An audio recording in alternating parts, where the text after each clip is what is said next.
and this is a great topic for us because we feel like we have at least a little bit of experience in it. We've structured around three major sections. The first is our impact. So the question that Max posed to us is about us as professionals, your story from the plane where you thought, how do I as a professional create some impact in this sort of area? That's sort of something that's been on our mind for quite some years. As we'll show in this presentation, we think as professionals we have an outsized impact on decarbonisation, and because of that, it's actually our obligation to do that.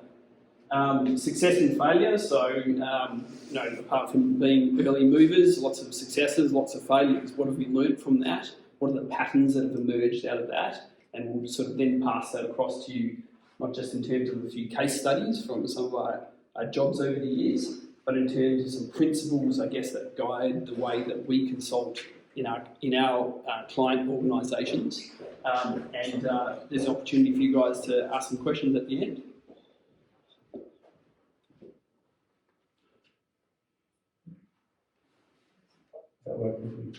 Yep, there we go. I'm going to disguise this blatant marketing as a discussion about our impact. I'm only being slightly facetious because we actually created Adaptus because we do think that we can have a big impact through the work we do for our clients. But essentially, we work in two major areas: environmental, social, and governance, which is quite an emerging term at the moment, but it's sort of the latest iteration of concepts like sustainability and risk-based and good governance and so on, and climate resilience, which is sort of both climate change mitigation and climate change adaptation, two, I would say, biggest challenges of this upcoming era. There's a bunch of underlying capabilities that we've developed over the years and work with our clients on, but essentially we'll be focusing on decision support in this one because when we talk about moving the needle on decarbonisation in the organisations we work for, we've found over the years that a lot of this is about decision making. There's plenty of good ideas and plenty of good technologies out there, but the person who holds the purse strings needs to actually decide that this is a good thing to do. This slide here is really about what sort of drives us in terms of making high quality decisions, and we've spent quite a lot of time in our careers becoming experts in how do you execute on decision processes that get you to the outcome that you and your client are looking for. Read decarbonisation into that. Here's some of our clients over the last 15 years. So we've sort of categorised them into sort of ESG, climate resilience, environmental and social sustainability. We were lucky enough to work for some very big companies, both here in Australia, but up in the Northern Hemisphere, and the recent ones for Adaptus are sort of highlighted in yellow there. So we can talk a bit more about those in the case studies. Our impact as professionals. So I'm going now back to 2009, where I gave this very presentation when I worked for Worley Parsons to a sustainability fair. And so I was trying to demonstrate why we, as professionals, do have an obligation to take action in this area. So I'll start the story. So let's imagine I'm Jerome and I want to take action on climate change. My annual emissions are about 15 tonnes per annum. So I can spend, a couple of $100 to buy some trees from a carbon neutral provider, and that's good. I've had my impact, I'm now carbon neutral. What about my household? At the time I was living with three mates in North Perth in a share house, 56 tonnes per annum. I could also impact that. I could convince them, hey guys, let's buy a few more trees and we'll be carbon neutral in the year. What about my company? So at the time I just finished executing on the first carbon audit for Worley Parsons. For the company secretary. And it was about 35,000 tonnes per annum. I could spend my time trying to influence the hierarchy of Worley Parsons and saying, as a junior engineer, let's get to carbon neutral. But what does that look like compared to the carbon emissions of the city I live in? Could I have impact there? Should I get into politics and try to make Perth carbon neutral? Or what about three of the top customers that I was working for in the last 2 years? their emissions are about the same size as Perth. These are large asset-intensive companies.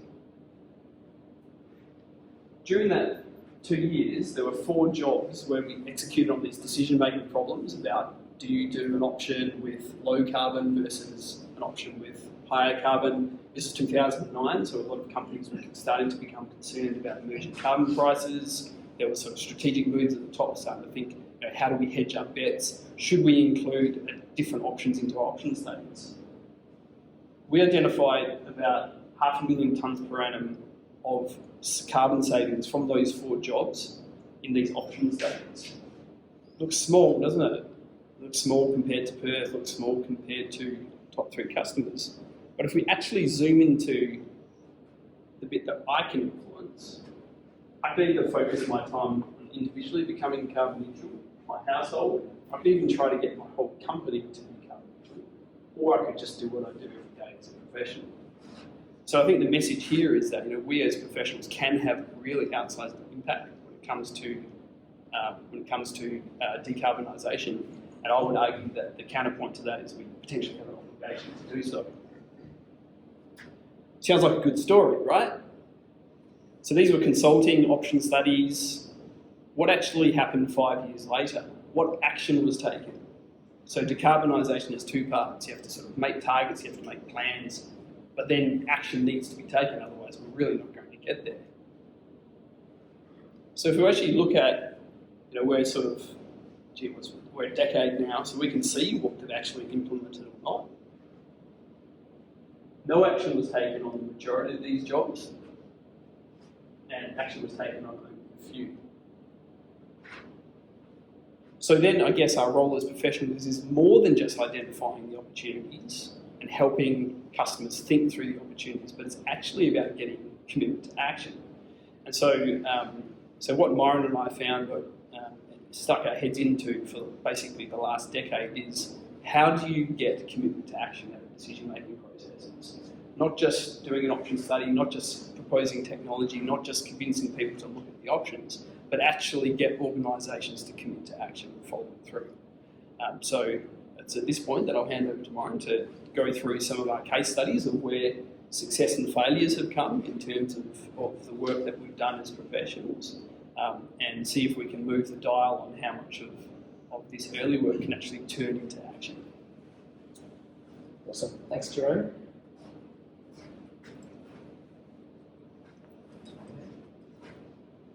So I'm going to talk through 4 case studies. So the first 2 are part of that pie that Jerome showed in the light green, where we helped identify really material carbon emissions reduction potential, but 5 years later nothing happened.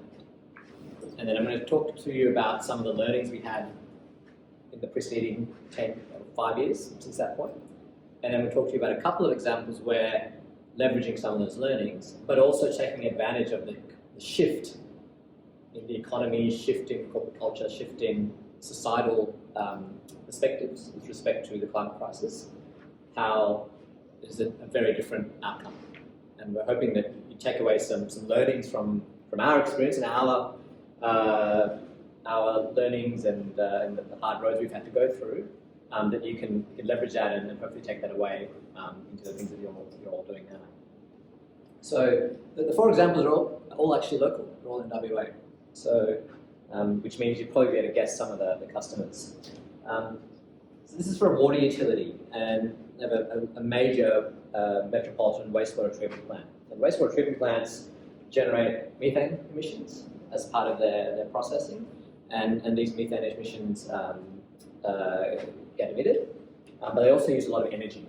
And in Western Australia, we're still a predominantly coal-fired grid, so energy consumption leads to emissions from the grid. Not within the utility itself, but within its supply chain. So this organisation, this is going back 2008, put together a project which was to identify opportunities to reduce emissions at this particular facility. And some people have been talking about, well, I think there might be some technology options we could deploy to help us reduce our energy consumption as a sort of primary driver, but then which may also give us some emissions benefit. And going through the process that Jerome described, with a focus on from decision making. What this study actually identified was that there was a very compelling solution, this cogeneration technology, which captures waste heat and reuses it to generate electricity, thereby reducing the emissions that were being generated on site, but also reducing the energy consumption in the supply chain. And this was quite a compelling option. However, it did require a fairly significant capital investment, so they needed to spend money on the technology. And in order to justify that spend, they needed a price on carbon. They needed to value those emissions that they were emitting as an externality, as a penalty, in order for the economics to make sense. 5 years there, nothing happened with this. We did learn in the last year that they've actually finally pulled the trigger on this, but there was a huge delay between the opportunity being presented and them actually coming to action. That's 10 years worth of additional emissions that they could have avoided in that time. But they've, for various reasons, not done that. So why did this decision not get acted on? So firstly, this was an exploratory study. So a lot of the work that was happening 15 years ago were sustainability teams, passionate individuals who were spending money on these exploratory studies to see, well, is there a potential? So it wasn't being run and delivered and owned by operations. And anyone who's ever worked in an asset-intensive organisation knows that operations rule the roost. The analysis, this exercise was performed outside the organisational processes for how money is allocated to various needs across the organisation. So here's a sustainability team doing this niche analysis, great value, but hey, guess what? There's an annual capital prioritisation process working over here. This is completely disconnected. There's no corporate price on carbon. So I mentioned before, it needed that price on carbon, I think it's about $6 a tonne, to value those emissions for it to meet their internal hurdle rate. So anyone who's worked in large organisations, businesses make decisions on what they invest in based on a hurdle rate. It has to meet a particular rate of return. I think this organisation had a 7% hurdle rate. It wasn't that high compared to private organisations, but without that price on carbon, it was delivering a 6% rate of return on the energy savings. So even though it's only 1% off, that wasn't enough for it to hit that hurdle. And at the time, there was no corporate carbon reduction target. So in the absence of the driver to reduce emissions, there was no additional sort of value proposition that they could ascribe to the project that would be able to get them over the line in spite of the commercial hurdle.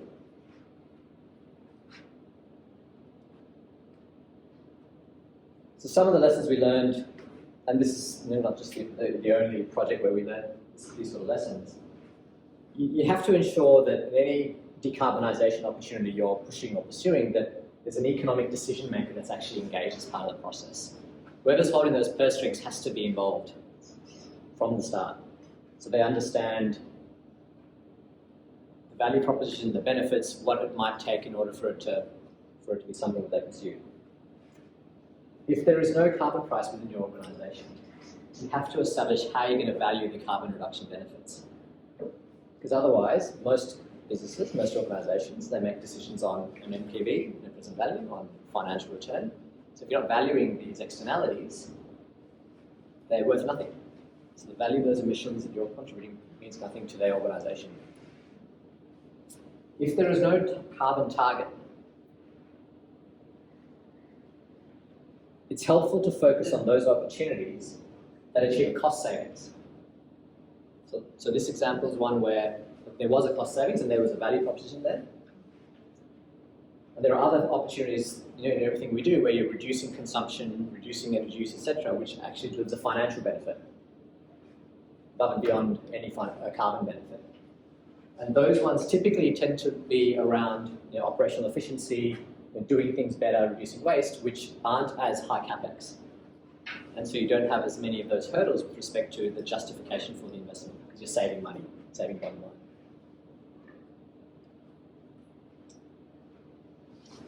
This is another example around the same time. It's for a refinery. So they had their corporate office in the UK, looking at, the UK was a bit ahead of the game here in terms of thinking about these issues and being more conscious about emissions performance in particular. And so they established a sustainability team, and so they were looking at how can we reduce energy and carbon footprint at the refinery.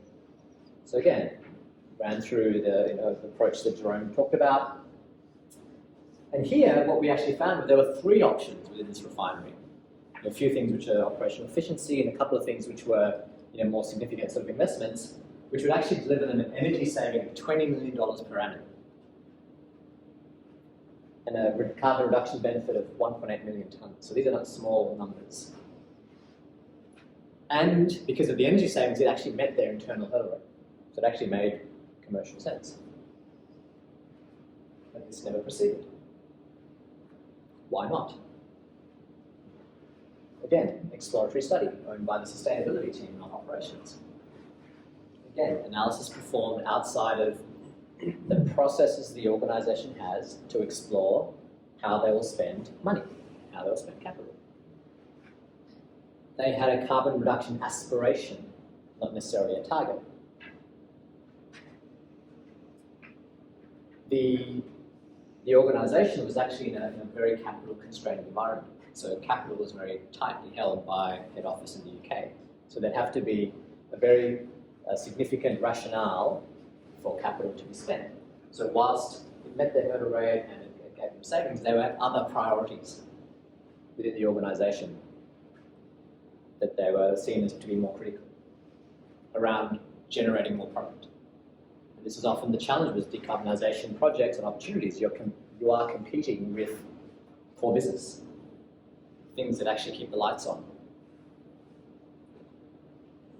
It was centralised corporate decision making, as you say, okay, and there was a depressed market for core products. So they had uncertainty about their operating environment and what the outlook looked like. So they didn't want to be spending money on something that, whilst it delivered savings, seemed to be non-core business.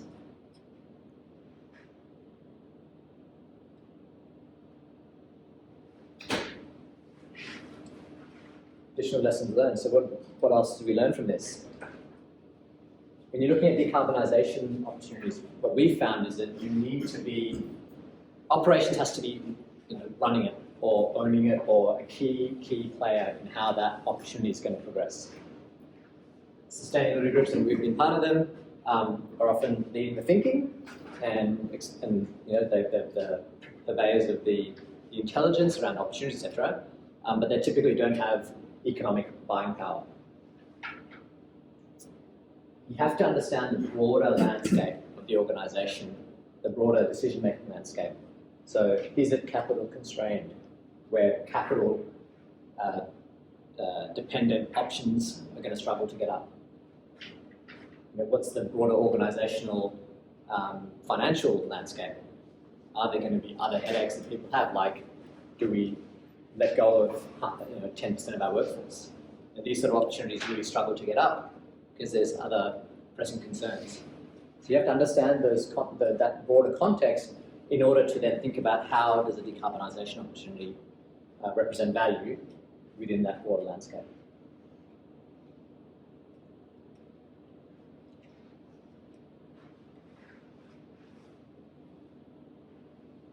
So going forward 10 years, what's changed? So there's a few things that have changed, and we've talked about this in previous sessions. We're now seeing a preponderance of internal carbon reduction targets being set by organisations. Net zero targets, X% reduction by 2030, etc. The cost of decarbonisation solutions have come down, like renewables. There's a lot of work going on in CCS, obviously. There's a lot of optimism there. There's also a lot more different opportunities out there that help with energy efficiency, etc. Energy prices are still high, and if anything higher than they were 10 years ago. Companies are setting internal carbon prices, which means that you can actually value the emissions reduction benefit at the same time as those other financial parameters. And there's just generally a broader sort of consideration, awareness of decarbonisation within operations and within core functions like projects. But what's also changed, I guess, in terms of our learnings and what we've also sort of brought to the table in terms of what Jerome described with respect to our learnings in decision making. Every time we get engaged with a client, our number one focus is on what's needed to achieve a commitment to action. What's that broader landscape? What has to be true in order for the decision to be made and for the action to be taken? I often say, decarbonisation impact, tons of emissions we reduce, is preceded by an action to reduce, which is preceded by a decision to take that action. So you have to understand what has to be true in that chain in order for that impact to be had. Organisations are complex. You all work in, I'm sure, in many complex organisations, and increasingly decision-making is not as linear or simple. Lots of people are now typically have a role in being involved in the decision or have an input into the decision, and that requires a fair degree of stakeholder engagement. You have to bring people along the journey. You have to bring HSE along the journey, environment along the journey, corporate affairs along the journey, finance on the journey. Build that momentum towards commitment to action. It's helpful to present decarbonisation options in the context of one, doing nothing, and in the context of other things that could be done. Because what we find is, especially now, if you look at escalating carbon prices, escalating energy prices, reducing capital costs, those projects start to look quite attractive when you look at it in comparison with these other opportunities that the business could be spending money on. If you just focus on, should we spend money on this decarbonisation project? It's such a narrow frame that's very easy to say no to and make excuses for not to act. But if you can present it in the context of other things that the organisation can be spending money on and show how it's actually quite a superior option in the context of other things, that enables that buy-in. And a focus on probabilistic versus deterministic. It's a bit wordy, but the challenge with this space is that carbon prices are uncertain for those organisations that have set them. Whether or not there's a carbon tax is uncertain. So it's very easy if you say the carbon price is X, should we do it? For someone to say, well, that's a carbon price today, but it might go away when the government changes in 5 years' time. We saw that firsthand in 2010. So if you can show the performance of these decarbonisation projects in terms of the value they provide within a broad range of assumptions and sensitivities and uncertainties and see how that performs, typically what we find is that helps with communicating the value proposition. These days, with the technologies that are available to us, there's a pretty high likelihood across a range of conditions that these projects actually stack up. So very quickly, 2 projects that were successful more recently. It's a remote miner. Global company, corporate sustainability commitments, exposed to diesel price because they're remote in the middle of Western Australia, looking at should we displace diesel with renewable energy. Did an analysis which was owned by operations that integrated with commercial and sustainability.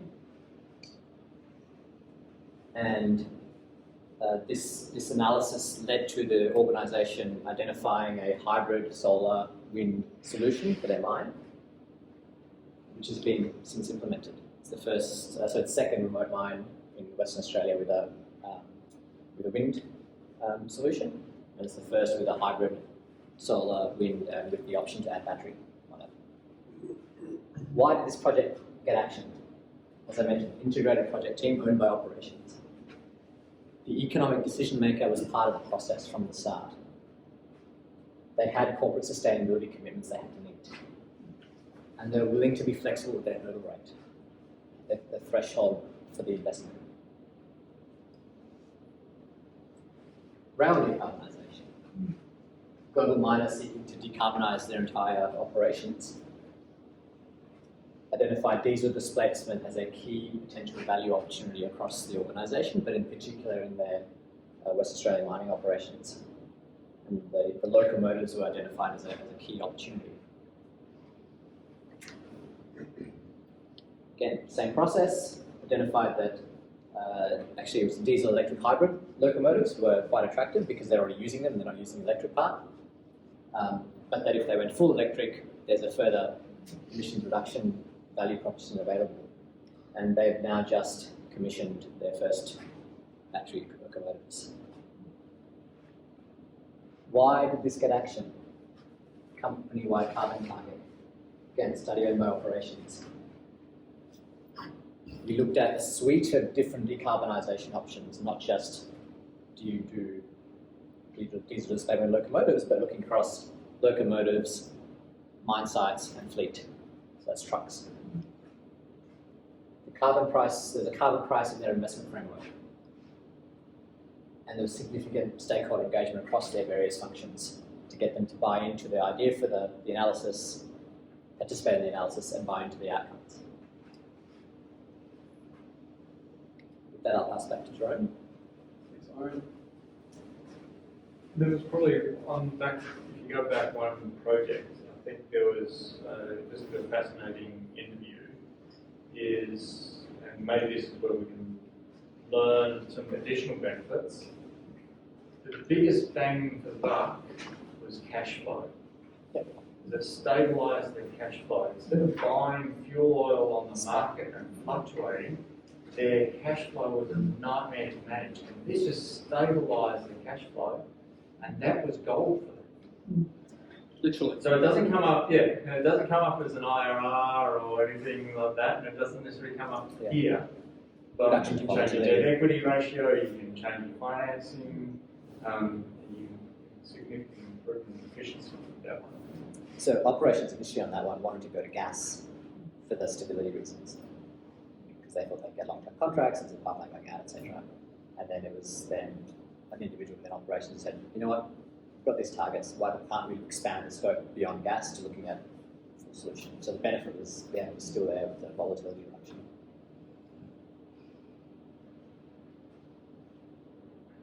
So basically, using our lessons learned over the last 10 years, what's the different story now? So if you remember this slide from before, there's a much bigger bubble compared to the jobs in the last few years. I guess there was some fossil fuel companies in there, so it's understandable. And the large majority of those ones, the identified options weren't actioned on. But in the last few years, we're sort of seeing that flip. So we can't expect all of them to get implemented. We'd be magicians if we could. And you worked for Wally in 2010, right? This is Wally? Yeah. So two guys versus Wally. Yeah, well that's true. Yeah, well that's true, yeah. Though I think a couple of those were when you were still at Wally. Yeah. Can we go on? Maybe just go on to the next one. Yeah. So we're pretty satisfied that the work that we did in sort of chasing down sort of decision sciences and robust decision making has actually worked in terms of getting decarbonisation inside the organisations that we're working in. Yeah, thanks. So just go back. Yeah. Okay. So we're into the last part of our talk, impact principles. So we've put up 4 of the principles that we use. Essentially, we ask the question of ourselves, well, what needs to be true to get action? What needs to be true to get action on decarbonisation? And so, we make the point up here that you can apply these principles when you're planning to take action. You can use this remedially. So if a decision process is not going so well, you're not necessarily getting the commitment to action that you'd like, you can bring these sort of principles in and sort of change the direction that the decision is taking. Or you could diagnostically use it. So have a look at your previous decisions, analyse what their decision quality is like, which will give you some insights and recommendations about how to sort of go forward. So the 4 that we've presented here is the first one is about materiality and priority. So this is sort of the concept of that decarbonisation is very rapidly moving from sort of a nice to have in organisations to something that's a necessity. That may be true, but there's a lot of things that an organisation can do. So what do you do first? So the concept of materiality is quite important here because, I was speaking to Kim just earlier about supply chains. very complicated supply chains for scope 1, 2 and 3 emissions. Where do you focus your attention? Well, you obviously focus on the most material parts first. Find out what they are. Second, once you know where you can actually have impact, well, which ones are priorities? Some may be harder than others to implement. Some may be more in line with your corporate strategy or less hard to implement to change something. So that's sort of materiality priority. The second one is commitment to action. So Mayuran and I have both talked about this quite a lot. This is sort of like a very important principle for us about taking stakeholders along for the ride. There's a lot of different decision-making processes and tools and techniques and ways of doing things. And so we used to sort of, when we were sort of younger consultants, stick to processes that we've been given. Now it's about using that like an art form to try and get the commitment to action. It's all driven towards commitment to action. Engage with complexity. So we're living in a very different world now for decision makers. There's a lot of uncertainty, a lot of regulatory community pressure. Even if you just look at decarbonisation, a lot of technologies coming out, and a lot of new information coming from all sorts of different vendors, consultants, from your own team, from your CEO, whoever it might be. There's a lot of complexity out there. So what we've seen in terms of getting good commitment to action is that you actually need to engage with that complexity. So the story of the miner, they were looking for protection from volatility. Volatility is about testing boundaries. So how do these options perform across wide ranges of uncertainty? There's a lot of it, and there's a lot of techniques and approaches that you can use to make sure that that principle is followed. And the last one is avoid the pitfalls. So it took us a while to get where we are now and to be able to speak about these things sensibly and work with our customers to get them towards that commitment to action. There's no point in reinventing the wheel. There's a lot of people out there that can do this sort of stuff. Not enough though. There's a big pull function on this sort of work at the moment. Try to engage with people who've done it before, and not just from your field as well. So what we've found certainly over the last 10 years is there's approaches from outside the industries that we're working in. You can take them in and they can have very significant impact quite quickly. Decision sciences being one of the ones that we've brought in. So what about what some sort of approaches you can take? So I've got the 4 principles on the left here. What are some of the things that we recommend you could use to try to maximise impact according to those principles? So in terms of, for example, identifying business necessity, so materiality and priority, you can do some sort of scoping exercise across where an ESG spectrum is material to their business in terms of value or risk avoidance. ESG may be carbon. In fact, carbon probably pops up pretty quickly for most of them. Executive literacy. So we try to work with only the C-suite or one level below, because we find that's where purse strings are, that's where strategies are determined. It's hard work at that level to really get across everything that's happening in the world today. And these movements towards net zero and ESG is really, it's quite a lot. There's a lot out there, and those 2 areas themselves are moving quite fast. How does your organisation, the senior managers in that organisation, get up the curve as fast as possible so they can adjust their strategy?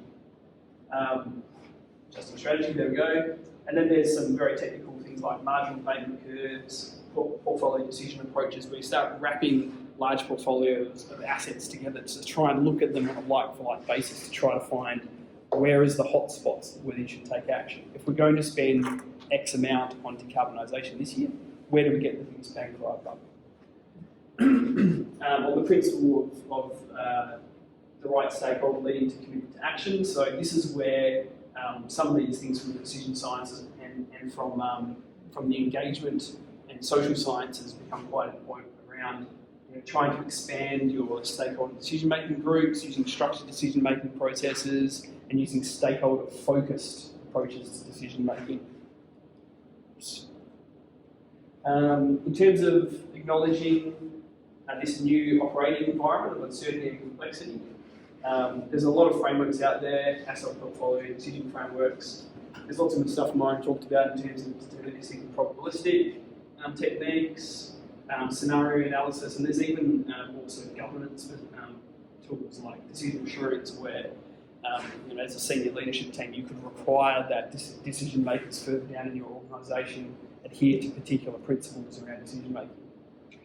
And lastly, in terms of encouraging the principle of sort of accessing experience that is not in your own area, and people who have done this before, like a lot of things that are really starting to push down, I guess, from discipline-specific individuals down into how organisations are making decisions and executing on their projects and portfolios. Things like risk-based approaches, capital program assurance, approach to decision sciences, and decision-making professionals. But I think this sort of inter and multidisciplinary work is really important. That's why we're all here today. We're all from different elements, but we all come here with a common purpose, and I think that's this room is an example of that today.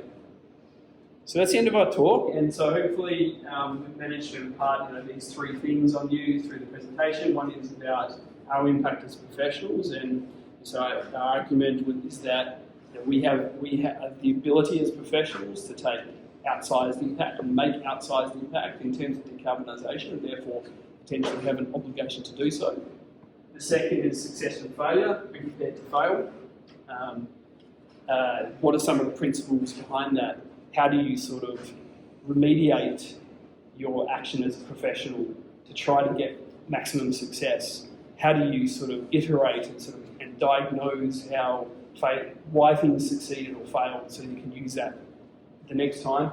And thirdly and finally, we've presented a few impact principles that we follow and some of the approaches that you can use to get decarbonisation in your organisation. So thanks again, Max, for the opportunity to present here today. I hope that's been useful for you, and we can take any of your questions. Great. Thank you very much.